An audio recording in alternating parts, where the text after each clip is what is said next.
Hi everyone, कैसे हो आप सभी लोग। आई होप आप लोग अच्छे होंगे। मैं हूं राहुल जायसवाल एंड स्वागत करता हूं आप सभी का एक बार फिर हमारे यूट्यूब चैनल JR ट्यूटोरियल्स में। फ्रेंड्स, आज अगेन आपके सामने one of the most important maths tricks का लेक्चर वीडियो में लेकर आ चुका हूं दोस्तों, जिसमें एक बेहतरीन टॉपिक पढ़ने वाले हैं जो कि सबसे ज्यादा इंपॉर्टेंट होगा 9th and 10th and 11th standard के स्टूडेंट्स के लिए। जी हाँ दोस्तों, बाकी जो स्टूडेंट है छोटे स्टैंडर्ड के 7वीं 8वीं के बच्चे, अगर वो देखना चाहेंगे तो जरूर से देख लेना। आप लोग के नॉलेज को इंप्रूव कर सकता है और खासकर जो 9th 10th 11th 12th के स्टूडेंट्स हैं तो उनको तो देखना चाहिए, क्योंकि ये जो चीज है खासकर 10th स्टैंडर्ड के पॉइंट ऑफ व्यू सबसे ज्यादा इंपॉर्टेंट है। ठीक है, क्योंकि आपको पता है कि 10th स्टैंडर्ड के अंदर प्रोबेबिलिटी का एक चैप्टर है, वैसे 11th एंड 12th के अंदर भी आपको चैप्टर्स देखेंगे, लेकिन आप लोगों के लिए लेवल थोड़ा छोटा है। लेकिन अगर आप बेसिक से अंडरस्टैंडिंग को क्लियर करना चाहते हो, कंसेप्चुअल नॉलेज को गेन दोबारा से करना चाहते हो, क्योंकि कई सारे ऐसे स्टूडेंट होते हैं जो 12th में चले जाते हैं, 11th में चले जाते हैं, लेकिन उनको कुछ 9th और 10th का कंसेप्ट जो है वो याद नहीं रहता या फिर वो भूल गए होते हैं। तो हो सकता है आज के इस वीडियो से उनको जो बेसिक सैंपल स्पेस का जो नॉलेज होता है बहुत सिंपल सा, वो आपको क्लियर हो जाएगा। ठीक है, तो ये वीडियो को एंड तक देख लेना। और ये वीडियो के थ्रू मैं आप लोग को एक और चीज पूछना चाह रहा हूं। जैसे कि आप जानते हो कि हमारे स्कूल्स जो है वो स्टार्ट हो चुके हैं। ठीक है, मैंने इसके ऊपर कई सारे वीडियोस ऑलरेडी बना दिया है। और स्कूल स्टार्ट होने का मतलब ये है कि आप लोग अपने सिलेबस की पढ़ाई की शुरुआत बहुत पहले से कर चुके होंगे। यानी हमारे चैनल पे जो भी 6th standard, 7th standard, 8th standard, 9th standard, 10th 11th standard, ये इतने वीडियोस ऑलरेडी हमारे चैनल के ऊपर, यानी हमारा जो चैनल है JR ट्यूटोरियल्स के ऊपर प्रेजेंट है। वो भी कौन कौन से सब्जेक्ट प्रेजेंट है? All subject, that is science subject हो गया, मैथ सब्जेक्ट हो गया, हिस्ट्री हो गया, पॉलिटिकल साइंस हो गया, सिविक सब्जेक्ट हो गया, ज्योग्राफी हो गया, इंग्लिश ग्रामर हो गया, एंड हिंदी और मराठी ग्रामर के भी एंड टू एंड हमने कुछ वीडियोस लास्ट में बनाए थे। तो ये सभी चीज हमारे चैनल पे आपको मिल जाएंगे। हर सब्जेक्ट के lecture by lecture videos available है। और रही बात 12th की, जो आपको पता होगा कि मैंने बहुत पहले अनाउंस किया है कैजुअल तरीके से, लेकिन ऑफिशियल अनाउंसमेंट भी जल्दी आने वाला है कि हम 12th स्टैंडर्ड के लिए हर स्ट्रीम के लिए ऑलमोस्ट हम स्टार्ट करने की सोच रहे हैं हमारा 12th स्टैंडर्ड का सिलेबस। तो ये मैसेज मेरा आप लोग सभी स्टूडेंट्स तक पहुंचा देना। लेकिन मुझे एक और चीज पूछना है यहाँ पे, जो मैं आपको बता रहा हूं कि सिलेबस आपने पढ़ना शुरू कर दिया होगा, तो क्या हम हमारा जो स्पेशल सीरीज जो हम लेकर आए हैं, ठीक है ना, वैकेशन से हमने स्टार्ट किया था और पिछले साल भी वैकेशंस में हमने कराया था, दैट इज साइंस का फंडा वीडियो सीरीज, मैथ्स ट्रिक्स का वीडियो सीरीज और स्कॉलरशिप वीडियो सीरीज, क्या हम इस वीडियो सीरीज को कंटिन्यू कर सकते हैं या फिर अभी हम लोग को इसको ब्रेक करना चाहिए और पूरा प्रॉपर तरीके से जो सिलेबस के वीडियोस जो बच्चे कुछ अगर होंगे तो वो डालना चाहिए। ठीक है, तो आप लोग मुझे कॉमेंट करके अपनी राय और सजेशन दे सकते हो, क्योंकि यार बहुत ज्यादा इंपॉर्टेंट हो जाता है हमारे लिए भी राय और सजेशन आपका, क्योंकि हम दोस्तों किसके लिए है यहाँ पे? हम आपके लिए ही है और आप ही के वजह से हम यहाँ पे है। तो आप लोग का जो भी डिमांड रहेगा दोस्तों, हम पूरी तरीके से फुलफिल करेंगे। मुझे याद है आज भी वो दिन, जैसा जैसा आपने डिमांड किया था हमने वो सब चीजें आपके लिए प्रोवाइड की, और इसीलिए शायद हमारे चैनल पे लगभग 1.5-2 साल के अंदर ही लगभग 2100 से ज्यादा वीडियोस हमारे चैनल पे प्रेजेंट है, क्योंकि रातों दिन एक करके मैं 5-5, 6-6 वीडियोस हर दिन रिकॉर्ड करके अपलोड करता था दोस्तों। तो दोस्तों ये आप लोग के लिए एक मैसेज है, ये आप लोग के लिए एक मैसेज मैं पहुंचाने के लिए भी बोल रहा हूं। तो प्लीज शेयर टू एवरीवन ये मैसेज मेरा, ताकि हर एक को ये बात पहुंच सके और वो लोग भी अपना राय और सजेशन हमें दे सके कि हम और क्या ला सकते हैं। 12th का जैसा आप लोग डिमांड कर रहे हैं वो भी आ जाएगा, थोड़ा सा पेशेंस बना के रखो। 11th का नए तरीके से आएगा। 11th के वीडियोस हमारे चैनल पे है बहुत सारे, लेकिन 11th का भी नए तरीके से आएगा, 10th का भी बहुत अच्छी तरीके से आएगा। बाकी स्टैंडर्ड के लिए तो वीडियोस हमारे चैनल पे फर्स्ट क्लास अवेलेबल है, तो आप आराम से देख सकते हो। ठीक है, 10th स्टैंडर्ड के वीडियोस, 11th स्टैंडर्ड के वीडियोस पहले से ही है, लेकिन और भी बेहतरीन तरीके से वीडियोस आएंगे। ठीक है, शुरुआत करते हैं आज के इस वीडियो की। ये तो बात हो गया मैसेज का, जो आप लोग पहुंचा देना। ठीक है ना, मैं ऐसे लेक्चर्स के बीच में ये सब चीज नहीं बोलता हूं, लेकिन मुझे लगा इंपॉर्टेंट है बोलना, शायद इसीलिए मैंने आज ये चीज बोल दिया। अलग से वीडियो बनाने से अच्छा मैं इसके अंदर ही आप लोग को ये सब चीज मैंने बता दिया। ठीक है, अब आ जाते हैं टॉपिक पे। देखो आज का टॉपिक जो है मैथ्स ट्रिक्स के अंदर क्या है दोस्तों? सैंपल स्पेस का। तो जो 10th स्टैंडर्ड में बच्चे हैं उनको मैं खास करके बताना चाहूंगा कि आप लोग का एक चैप्टर है जिसका नाम है प्रोबेबिलिटी।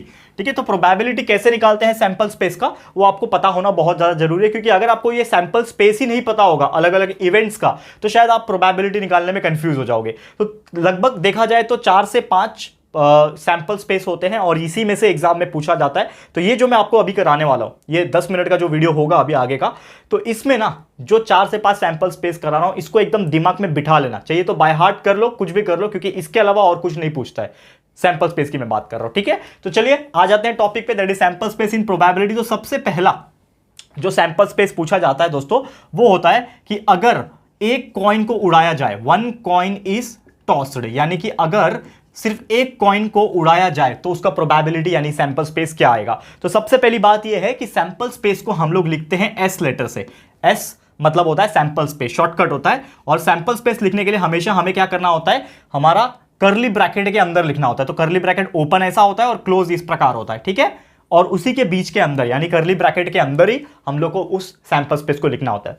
तो सबसे पहली बात ये है दोस्तों, हम बात कर रहे हैं प्रोबेबिलिटी की। तो 1 कॉइन जब भी उड़ेगा, एक सिक्का है आपके पास और हर सिक्के में क्या होता है दोस्तों, जब आप उड़ाते हो, चाहे वो क्रिकेट मैच हो, चाहे आप कोई भी ऐसा बोलते हैं ना कौन जीतेगा, इस प्रकार से अभी हम लोग खेलते थे बचपन में, ठीक है ना। तो हम लोग जब टॉस उड़ाते हैं तो टॉस में एक हेड होता है और एक टेल होता है। तो कभी भी या तो हेड आएगा, हेड के लिए हम लोग लिखते हैं एच, या तो टेल आएगा। लेकिन इसके अलावा और कुछ चीज आ सकता है क्या? अब आप बोलोगे सर सिक्का खड़ा हो गया तो हमारे साथ होता था एक्चुअली, हम क्रिकेट खेलते थे तो कभी कभी बाई चांस ना 5 रुपए का मोटा वाला कॉइन आता था, उसको उड़ाते थे ऐसा, तो सिक्का खड़ा हो जाता था। बहुत रेयर कंडीशन में होता है लेकिन होता है, ठीक है। तो वो एक्चुअल रियल लाइफ में नहीं माना जाता है, उसको नल एंड वॉइड कर दिया जाता है। लेकिन एक्चुअल में प्रैक्टिकल तरीके से देयर आर ओनली 2 चांसेस कि आपका जब भी एक सिक्का उड़ेगा, क्या बोल रहा है क्वेश्चन में, 1 कॉइन इज टॉस, मतलब जब आप एक सिक्का उड़ा रहे हो तो या तो हेड आएगा या तो टेल आएगा, ठीक है। तो इसको बोलते हैं सैंपल स्पेस। तो आपने लिख दिया sample space is equal to curly bracket में हेड कॉमा टेल, ये हो गया। अब इसका नंबर भी निकालते हैं। तो नंबर ऑफ सैंपल स्पेस कैसे लिखते हैं, एन ऑफ एस, एन मतलब नंबर, एस ब्रैकेट में लिख दिया मतलब नंबर ऑफ सैंपल स्पेस। कितना है, कितने हैं काउंट करो, 1 है और 2 है, तो इसका आंसर आ जाएगा 2। तो ये हो गया आपका पहला कंडीशन कि कभी भी कुछ क्वेश्चन पूछे प्रोबेबिलिटी में और बोला जाएगा ओनली 1 कॉइन इज टॉस, तो हमेशा याद रखना कि जब भी एक कॉइन उड़ेगा तो सैंपल स्पेस आएगा हेड और टेल और नंबर ऑफ सैंपल स्पेस आएगा 2। ये दिमाग में बिठा लो। ये हो गया पहला चीज, समझ में आ गया दोस्तों। बहुत अच्छी तरीके से मैंने ये चीज समझा दिया, बहुत इजी भी था, ये हर बच्चे को समझ में आ गया होगा, चाहे वो 5वीं का बच्चा क्यों ना हो, ठीक है ना। अब शुरुआत करते हैं हम लोग थोड़ा सा और टफ, यानी कि अगर मैं एक साथ 2 कॉइन उड़ा दूं, ये तो आपको समझ में आ गया होगा, ठीक है। इसको मैं रफ कर दूं, चलेगा? आपने लिख लिया होगा, नोटबुक में नोट डाउन कर लेना। अगर आपको लगता है दोस्तों कि हम लोग को ये लिखना चाहिए तो आप लोग लिख सकते हो, ऐसा कोई ये नहीं है, कंपलसरी नहीं है, आप लोग लिख सकते हो तो अच्छी बात रहेगी, आप लोग को रिवीजन हो जाएगा बाद में कभी भी, ठीक है ना। चलो, सेकंड कंडीशन ये है कि अगर 2 कॉइन उड़ा दिया मैंने साथ में, 2 कॉइन टॉस, ठीक है, 2 कॉइन को साथ में टॉस करूंगा तो क्या होगा समझ लो। तो उसका सैंपल स्पेस में लिखूंगा S is equal to 2 coin, मतलब समझ लो मेरे पास 2 सिक्के हैं दोनों हाथ में, ठीक है ना। मेरा जो 2 हाथ है इसमें मैं क्या करूंगा, दोनों सिक्के को ले रहा हूं और ऐसा उड़ाया, तो दोनों सिक्के में हो सकता है दोनों में हेड आ जाए, ऐसा भी हो सकता है। सोचो ना, प्रोबेबिलिटी निकालना है, मतलब संभावना। प्रोबेबिलिटी का मतलब क्या होता है, संभावना। तो या तो दोनों उड़ाऊंगा तो दोनों में हेड आएगा, ठीक है, या तो मैंने दोनों उड़ाया, एक में हेड आ गया दूसरे में टेल आ गया, या तो हेड या तो टेल भी आ सकता है, ठीक है। तीसरे कंडीशन में क्या होगा कि अगर मैं दोनों उड़ा रहा हूं तो पहले वाले में टेल आ जाए दूसरे वाले में हेड आ जाए, ठीक है ना, ऐसा भी हो सकता है। और दोनों उड़ा रहा हूं तो हो सकता है दोनों में ही टेल आ जाए। लेकिन मुझे बताओ ये चारों के अलावा और कोई चांसेस है क्या आने का? एक में हेड आ गया, एक में टेल आ गया, एक में टेल आ गया, एक में हेड आ गया, दोनों में ही हेड आ गया या फिर दोनों में ही टेल आ गया। मतलब देयर आर ओनली 4 चांसेस कि अगर मैं कोई 2 कॉइन को एक साथ उड़ाता हूं तो सिर्फ 4 ही कैटेगरी में आ सकता है। तो यहां पे हम लोग क्या बोल सकते हैं कि नंबर ऑफ सैंपल स्पेस कितना आएगा, ओनली 4। तो अगर कोई क्वेश्चन पूछता है कि व्हेन 2 कॉइन इज टॉस्ड तो उसका प्रोबेबिलिटी क्या आएगा, तो सैंपल स्पेस आएगा head head, head tail, tail head और टेल टेल, और नंबर ऑफ सैंपल स्पेस उसका आएगा 4। समझ में आ गया कितना सिंपल है कि नहीं? ठीक है, आगे बढ़ जाते हैं। तीसरा कंडीशन क्या है कि अगर मैं 3 कॉइन को साथ में उड़ाऊं, ठीक है, देखो यहाँ पे 3 कॉइन, देखो अब यहाँ पे थोड़ा सा हार्ड होएगा, ये सबसे ज्यादा हार्ड लगता है और सबसे ज्यादा जो मिस्टेक्स होती है लोगों को वो यहाँ पे होती है हमारे तीसरे कंडीशन में। क्या? 3 कॉइन, इसको लिख लेना आप लोग, ठीक है ना। 3 कॉइन जब उड़ाओगे तब देखो ध्यान से, ठीक है, ध्यान से देखना। और 2-3 ही एग्जाम्पल बचे हैं, लेकिन इसको देख लोगे ना तो आपको पूरा लाइफ टाइम का टेंशन खत्म हो जाएगा प्रोबेबिलिटी के अंदर, ठीक है ना, टेंशन मत लेना। तीसरा कंडीशन क्या बोल रहा है कि अगर मैं 3 कॉइन को उड़ाऊं, देखो इसको समझने की कोशिश करो, 3 कॉइन थोड़ा सा टफ होता है साथ में उड़ाना, ठीक है। मतलब समझ लो मैंने 3 लोग को ले लिया, तीनों के पास 1-1 कॉइन दिया, अब तीनों ने साथ में उड़ाया, ठीक है। तो सैंपल स्पेस मेरा क्या आ सकता है, सबसे पहले तो तीनों कॉइन में क्या आ जाएगा, हेड हेड और हेड आ जाएगा। तीनों में क्या आ गया, हेड हेड हेड, तीनों के कॉइन में हेड हेड आ गया, ठीक है। अब दूसरा कंडीशन क्या होता है कि हो सकता है कि पहले और दूसरे में हेड हेड आ जाए और तीसरे में टेल आ जाए। हो सकता है कि नहीं हो सकता? बिल्कुल हो सकता है। अब एक और मैं उड़ाता हूं, एक और बार उड़ा के देखता हूं, तो चलो मेरा पहले में तीनों में हेड हेड आया, दूसरे में हेड हेड टेल आ गया। अब तीसरे कंडीशन में क्या हो सकता है कि पहले में हेड आया, बीच वाले में टेल आया और तीसरे में फिर से हेड आ गया, ऐसा भी हो सकता है। हो सकता है कि नहीं हो सकता है? फिर एक और कंडीशन ये हो सकता है मेरा कि यहां पे पहले में टेल आ गया, दूसरे में हेड आ गया, तीसरे में हेड आ गया, ऐसा भी हो सकता है। हो सकता है ना, मैं क्या बता रहा हूं, प्रोबेबिलिटी बता रहा हूं, ऐसा भी हो सकता है। फिर उसके अलावा अगर मैं बात करूं यहां पे कि मेरा पहले में हेड आया, दूसरे में टेल आया, तीसरे में भी टेल आया, ऐसा भी हो सकता है। हो सकता है कि नहीं हो सकता है? उसके अलावा मैं बात करूं कि पहले में मेरा टेल आया, दूसरे में हेड आया और तीसरे में वापस टेल आ गया, ऐसा भी हो सकता है। फिर इसके अलावा अगर मैं बात करूं कि पहले में दूसरे में टेल आया और तीसरे में हेड आया और लास्ट में तीनों में ही टेल आ रहा है, तीनों में ही टेल आ रहा है, इसके अलावा और कुछ आ सकता है क्या? देखो दिमाग लगा के देखो, देखो पहले में हेड आया, दूसरे में हेड आया, तीसरे में हेड आया, ये है क्या? देखो एच है। मतलब आप कुछ भी सोच लो, अभी ये आठों के अलावा और कोई आपको समझ में नहीं आएगा। तीन सिक्का आपने उड़ाया, अब तीनों में या तो तीनों में हेड आ सकता है, या तो पहले दूसरे में हेड तीसरे में टेल आ सकता है, ठीक है ना? या तो हेड आ सकता है, या तो टेल हेड आ सकता है, या तो हेड टेल आ सकता है, टेल हेड आ सकता है, टेल हेड आ सकता है, टेल। देखो कोई भी रिपीट नहीं हो रहा है, रिपीट नहीं होना चाहिए। और आप कोई भी इमेजिन करके देख लो कॉम्बिनेशन जमा के कि लास्ट में टेल आना चाहिए, मतलब तीसरे में टेल आ गया, पहले दूसरे में हेड आ गया, तो हेड टेल भी है। पहले दो में टेल आ गया, लास्ट में हेड आ गया, ये भी होगा। देखो पहला टेल आया, बीच में हेड आया, तीसरा टेल आया, टेल है क्या? देखो टेल हेड, देखो ये भी है टेल हेड।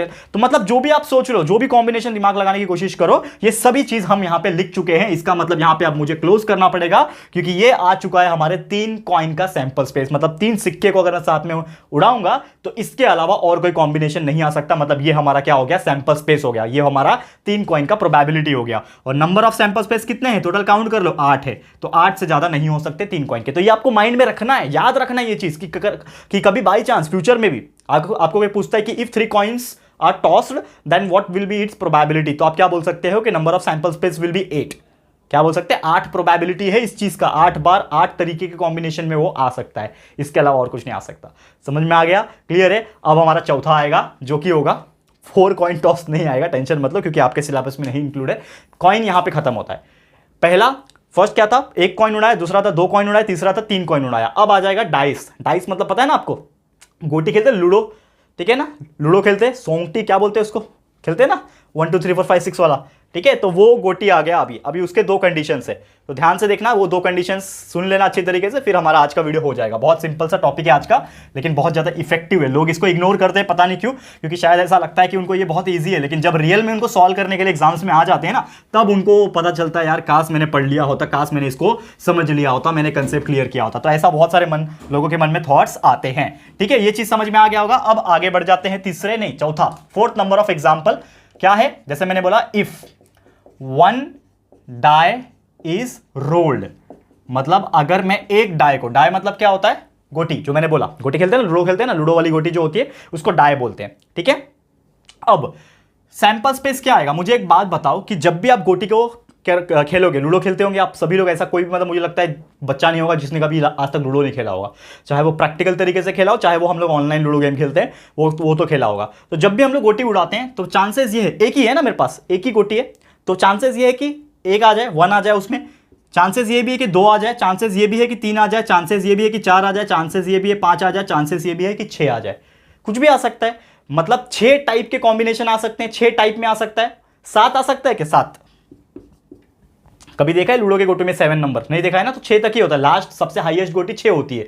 तो 1 भी आ सकता है, 2 भी आ सकता है, 3 4 5 6 कुछ भी आ सकता है, तो 7 नहीं आएगा, यहां पे आपको क्लोज करना पड़ेगा। तो कितने हो गए नंबर ऑफ सैंपल स्पेस मेरे यहां पे? तो number of sample space will B 6। मतलब जब भी एक गोटी उड़ती है तो सैंपल स्पेस कितनी हो जाती है? 6 हो जाती है। ये चीज ध्यान में रखना, बहुत सिंपल है। जैसे 1 कॉइन का सिंपल था, वैसे 1 डाई का भी बहुत ज्यादा सिंपल होता है। समझ में आ गया? ठीक है। अब मैं क्या करता हूं, 1 के जगह पे 2 गोटी ले लेता हूं। अब देखो कॉम्बिनेशन कैसे पड़ जाएगा। अब मैं क्या कर रहा हूं, 1 के जगह पे 2 गोटी लेता हूं। अब थोड़ा सा देखो ध्यान से, एकदम ध्यान लगाना, थोड़ा बड़ा है ये, लिखने में भी टाइम जाएगा दोस्तों, तो आप लोग का थोड़ा साथ चाहिए, मुझे थोड़ा सा पेशेंस चाहिए, ठीक है ना? अब देखो मैं यहां पे हेडिंग डालता हूं, 5th वन एग्जांपल है, इफ 2 डाइस इज रोल्ड। अब देखो 2 सिंगल था तो डाई बोलते हैं, DIE डाई, 2 आ गया इसके लिए डाइस बोलते हैं, याद रखना, ठीक है? अब सैंपल स्पेस क्या आएगा? 2 गोटी को साथ में उड़ा रहा हूं, इमेजिन करो, एक गोटी यहां पे, एक गोटी यहां पे, तो जब मैंने डाला दोनों को, तो हो सकता है पहले वाले में भी 1 आ जाए, इसमें भी 1 आ जाए, तो हो सकता है 1,1 भी आ जाए,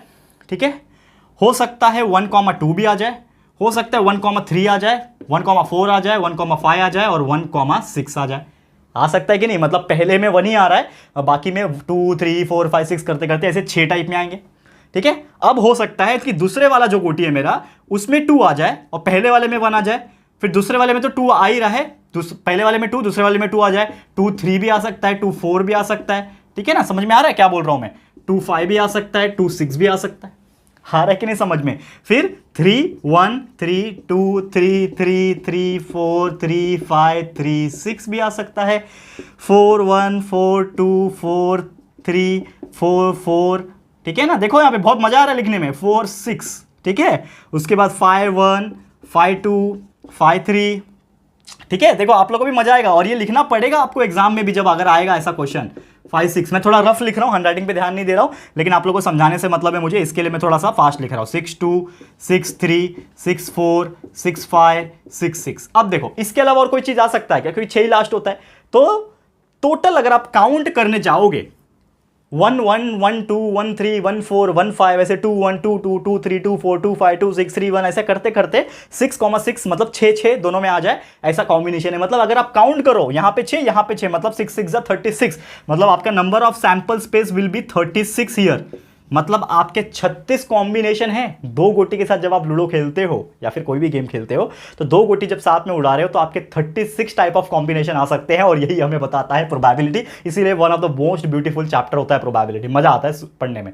तो सोचो यार, मतलब ये तो मैंने गोटी की बात करी, लेकिन आपको पता है देखो पासवर्ड वाले लॉक सिस्टम होते हैं या फिर 3 डिजिट वाले लॉक सिस्टम होते हैं। हमारे अटैची जो होता है, ट्रॉली बैग होता है, हम लोग ट्रैवलिंग के लिए लेके जाते हैं, उसमें भी देखो लॉक होता है। तो सोचो यार उसमें कितने कॉम्बिनेशन होते होंगे, वो तो 3 डिजिट का होता है। समझ में आ रहा है? इसीलिए बड़े से बड़े अच्छे लोग भी लॉक तोड़ नहीं पाते। हाँ, लेकिन कुछ हैकर्स जरूर होते हैं जो इतने सारे कॉम्बिनेशंस को ट्राई कर लेते हैं with the help of some software, and that's why वो कोड को ब्रेक करवाते हैं, और उसको हम लोग क्या बोलते हैं, उसको बोलते हैं कि वो चीज हैक हो गई। समझ में आया? सॉफ्टवेयर की बात नहीं कर रहा हूं मैं, नॉर्मल चीज की, पासवर्ड वगैरह की बात कर रहा हूं। ठीक है ना? इसी प्रकार से कॉम्बिनेशन का पता लगा सकते, क्योंकि देखो अगर मुझे गोटी का पता लगाना है, 2 गोटी है मेरे पास, तो मुझे पता लगाना है कि कौन सा नंबर आएगा। तो मेरे पास कितने कॉम्बिनेशन है? 36 कॉम्बिनेशन है। एक एक करके पता लगाते जाऊंगा, या तो ये आएगा या तो ये आएगा, ये नहीं आएगा तो ये आएगा, ये नहीं आएगा तो ये आएगा। तो ऐसे करके 36 बार ट्राई किया, 36 में से कोई एक तो आएगा। तो वैसे ही होता है, बट इसका गलत इस्तेमाल करना इलीगल है, जेल में जा सकते हो। इस प्रकार की चीजें होती है, मैं बात कर रहा हूं इन टर्म्स ऑफ हैकिंग वगैरह। तो ये इसीलिए प्रोबेबिलिटी हमें पढ़ाया जाता है। प्रोबेबिलिटी फिर आप 11 12 में जाओगे तो परम्यूटेशन एंड कॉम्बिनेशन आता है, बहुत मजेदार चैप्टर है, वो सब हम लोग सीखेंगे 11 10 12 में। मैं खुद पढ़ाऊंगा, टेंशन मत लेना। मैथ्स मेरा फेवरेट सब्जेक्ट, जैसा मैंने बोला था, हम इस साल से बहुत ज़्यादा एडवांस लेवल पे जा रहे हैं और आपको हर सब्जेक्ट 11 एंड 12 में भी पढ़ाने वाले हैं। ठीक है, टेंशन मत लेना। ये चीज समझ में आ गया होगा आप लोग को। ठीक है, तो ये हो गया 2 डाइस रोल। अभी एक होता है कार्ड का, लेकिन कार्ड आप जानते हो जो प्लेइंग कार्ड्स होते हैं उसके क्वेश्चंस बहुत रेयर पूछते हैं, लेकिन अगर पूछेगा भी तो आपको पता है कि एक कार्ड जो होता है प्लेइंग कार्ड, पत्ते खेलते हैं ना हम लोग, ठीक है, पत्ते खेलते हैं, उसमें 52 कार्ड होते हैं, वो आपको याद रखना। 13 13 13 13 13 स्पेड होता है, ऐसे कॉम्बिनेशंस होते हैं, तो वो आप देख लेना, बहुत सिंपल है, इसके लिए मैं उसको नहीं करा रहा हूं। तो आज का लेक्चर दोस्तों फिर इसी के साथ मैं समाप्त करूंगा यहाँ पे। उम्मीद कर रहा हूं कि आपको बहुत अच्छी तरीके से समझ में आ गया होगा, और जो मेन एग्जाम में ज्यादा पूछता है वो इसीलिए हमने लेकर आए, चाहे वो कॉइन हो चाहे वो डाइस हो, तो हमने हर कॉम्बिनेशन करा दिया। उम्मीद करता हूं कि आपको अच्छे से समझ में आ गया होगा। तो आज के लिए वीडियो इतना ही। ये वीडियो आपको कैसा लगा प्लीज हमें कॉमेंट करके जरूर से बताना। वीडियो आपको पसंद आया है, अच्छा लगा है दोस्तों, तो प्लीज वीडियो को लाइक कर देना और अपने दोस्तों के साथ जितना हो सके शेयर कर देना। और अगर फर्स्ट टाइम आए हो चैनल पे, अभी तक चैनल को सब्सक्राइब नहीं किया है, तो फटाफट से हमारे चैनल को सब्सक्राइब कर देना। बाजू में एक बेल आइकन होता है, इसको प्रेस कर देना, ताकि फ्यूचर में हम कभी भी कोई भी वीडियोस को अपलोड करेंगे तो आप लोगों को नोटिफिकेशंस मिलती रहेगी।